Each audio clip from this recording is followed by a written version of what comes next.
लीजिए सुनिए सुभद्रा कुमारी चौहान की कहानी सुभागी। अगर किसी को बेमौसम की बहुत सी चीज़ें देखना हो तो वह कुछ दिन आकर जबलपुर में रहे और फिर बेमौसम की बहार देखे। बेमौसम का पानी तो जबलपुर में बहुत ही ज़्यादा बरसता है। माघ महीने की एक रात की बात है। सर्दी बहुत जोर की थी और साथ ही साथ खूब तेज हवा जो तीर की तरह हृदय को बेधती हुई जान पड़ती थी।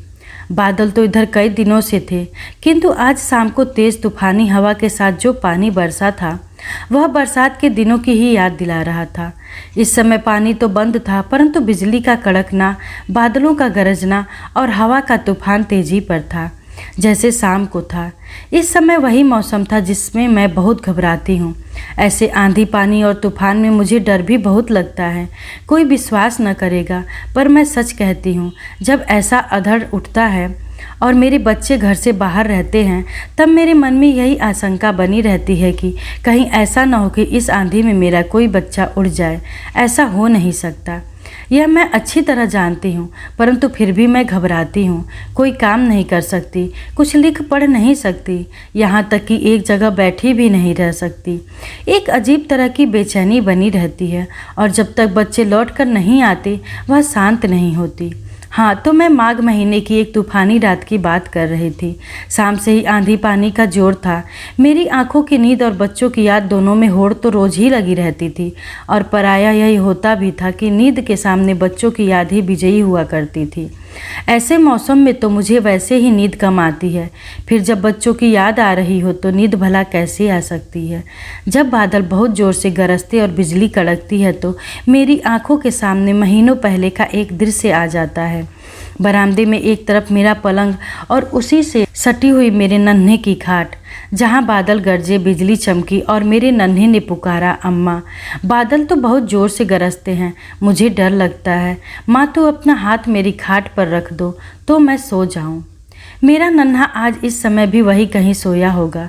बादलों की तड़प से उसकी नींद आज भी खुल गई होगी। वह डरा भी होगा।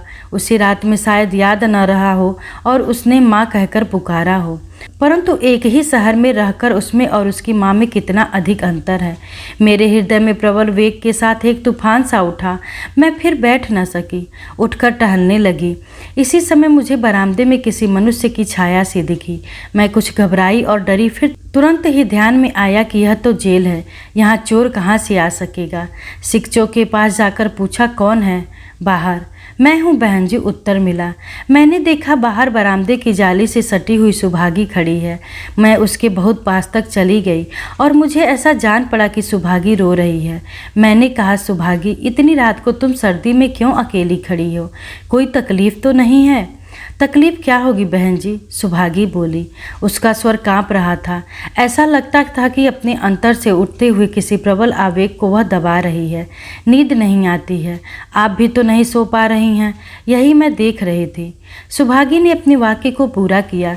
मैंने कहा, मेरे न सोने का कारण है सुभागी, मैं छोटे बच्चे को छोड़कर आई हूँ। उनके पिता भी जेल में हैं और मैं भी हूँ। मुझे उनकी याद में रात रात भर नींद नहीं आती। पर तुम क्यों नहीं सोई सुभागी? मेरा भी एक बच्चा है बहन जी, सुभागी ने कहा और एक गहरी सांस के साथ चुप हो गई। मैंने कहा, तुम्हारा भी बच्चा है, पर कोई न कोई तो होगा न उसे देखने वाला। मेरे बच्चे तो अकेले हैं, इसलिए मुझे इतनी फिक्र रहती है। उसे देखने वाला भगवान को छोड़कर और कोई नहीं है बहन जी। कोई होता ही तो इतनी बेचैनी न रहती, सुभागी ने कहा और उसकी आंख सजल हो उठी। मैंने पूछा, बच्चे का पिता कहाँ है? जेल में, सुभागी ने संक्षिप्त सा उत्तर दिया और चुप हो गई। मुझे सुभागी पर क्रोध सा आ चला था। सोच रही थी कि जब उसका पति जेल में था तो आखिर यह क्यों बच्चे को बिल्कुल अकेला छोड़कर चली आई।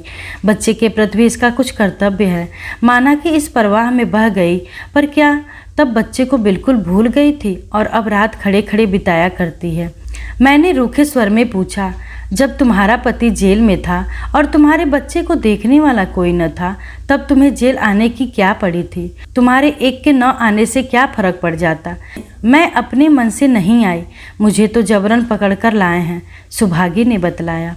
मैंने उसकी ओर ध्यान से देखकर पूछा, तुम क्या बहुत दिनों से कांग्रेस का काम करती हो? सुभागी बोली, नहीं बहन जी, मैंने कभी कांग्रेस का काम नहीं किया, मैं तो इन बातों को समझती भी नहीं।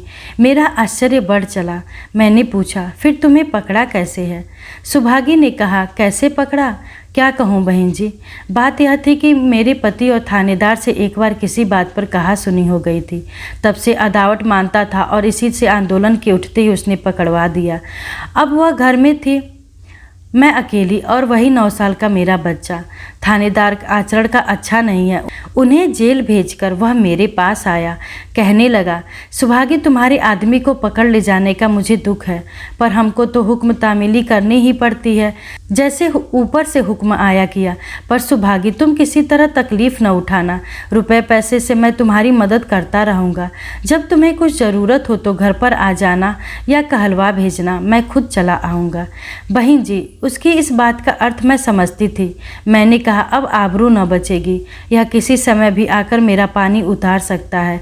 अपने पास पड़ोस वालों से सलाह की, सबने कहा कि मेरा कहना ठीक है, परंतु सब कुछ जानकर भी वह लोग थानेदार के विरुद्ध एक शब्द न कहेंगे और मेरी कुछ सहायता न करेंगे, क्योंकि थानेदार किसी को भी संदेह पर भी पकड़कर जेल में भेज सकता है। उसे अधिकार है, फिर भी बिना मतलब कोई क्यों जेल जाए। और सबकी राय हुई कि मैं गांव छोड़कर दूसरी जगह चली जाऊं। शाम को थानेदार का आदमी मुझे बुलाने आया। मैंने कहा, मैं नहीं जाऊंगी, मुझे कुछ नहीं चाहिए। इस पर से वह बहुत चिढ़ गया। उसने मुझे धमकी दिलवाई कि यदि मैं उसकी बात न मानूंगी तो मुझे पछताना पड़ेगा। मैं सब बात के लिए तैयार थी, पर आबरू नहीं बेचना चाहती थी। उसी रात मैं बच्चे को लेकर गांव छोड़कर चली आई और बहन जी सवेरे यहाँ के स्टेशन पर उतरते ही पकड़ ली गई। कुछ पर्चे न जाने कहाँ से मेरी पोटली में रख दिए गए थे। उनका कहना था कि मैं पर्चों को बांटती फिरती थी। मेरा रमम रोने लगा। मैंने कहा, इसे अकेला कहाँ छोड़ूंगी, इसे भी मेरे साथ ले चलो। पर वह मेरी कब सुनते थे। रोते हुए बच्चे को जबरदस्ती मुझसे अलग करके लारी पर बिठा के लाए और बंद कर दिया। तब से 2 महीने हो गए, बच्चे की कोई खबर नहीं है। जब पानी बरसता है, बादल गरजते हैं, तब जी और भी व्याकुल हो उठता है। कहाँ सोया होगा, क्या खाया पिया होगा उसने। मेरा कोई रिश्तेदार भी नहीं है और गांव वाले तो थानेदार के डर के मारे उसे अपनी छाया भी न छूने देंगे। उसके बाद बहन जी एक दिन दफ्तर में मजिस्ट्रेट ने बुलवाया। वहाँ वही थानेदार भी था। मुझसे कहा कि तुम यह कह दो कि आगे से कोई कांग्रेस का काम न करोगी और थानेदार साहब के कहने में रहोगी तो तुम्हें छोड़ देते हैं। मैंने कहा, मुझे नहीं छूटना है। बहन जी, वैसे तो मैं भी कांग्रेस का काम नहीं करती, पर यह तो माफ़ी मांगना हो जाता ना, और इससे कांग्रेस की बदनामी होती। फिर छूट कर भी तो वही पिशाच थानेदार के चुंगल में फंस जाती। इसलिए यह कह के कि मुझे नहीं छूटना है चली आई। पर बच्चे की ममता है, रात दिन अंदर एक आग सी लगी रहती है। उसका कहीं से कुछ पता मिल जाए, पर पता कहाँ से मिलेगा, यह तो जेल है। वह कहाँ गया होगा। और सुभागी का भरा हुआ हृदय जैसे फूट पड़ने के लिए आतुर हो उठा। वह फिर रो पड़ी। मेरे पास सुभागी को सांत्वना देने के लिए शब्द न थे।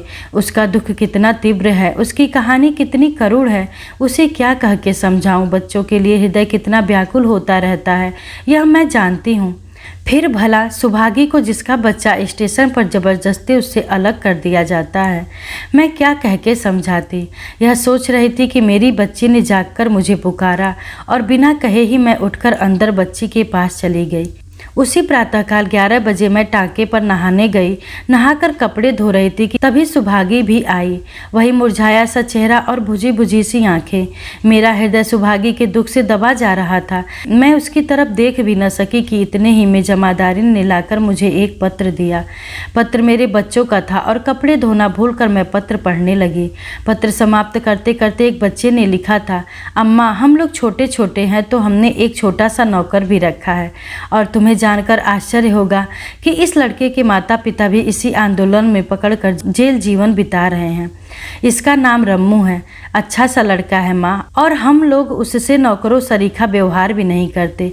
उसे पढ़ाते लिखाते भी हैं। पिता की गिरफ्तारी के बाद माँ के साथ शहर नौकरी करने आया था। स्टेशन पर ही उसकी माँ पकड़ ली गई। तब से कई जगह नौकरी करने के बाद वह हमारे घर आया है और उसे यहाँ अच्छा लगता है। कहता है कि अपने माता पिता के छूटने तक हम लोग के पास ही रहेगा। क्या कोई इस तरह के लड़के की माँ जेल में है माँ? पास ही नहाती हुई सुभागी से मैंने पूछा, तुम्हारे लड़के का क्या नाम है सुभागी? नाम तो उसका राम लला है, पर रम्मू रम्मू कह के पुकारते हैं सब लोग, सुभागी ने बतलाया। हर सा तरीके से मेरी आंखें सजल हो ही गईं। मैंने कहा, सुभागी अपने बच्चे का समाचार सुन लो और बच्चों की चिट्ठी का वह अंश जिसमें उन्होंने अपने छोटे से नौकर के विषय में लिखा था पढ़कर सुना दिया। सुभागी को जैसे खोया हुआ खजाना मिल गया हो, उसने मेरे पैर छू लिए।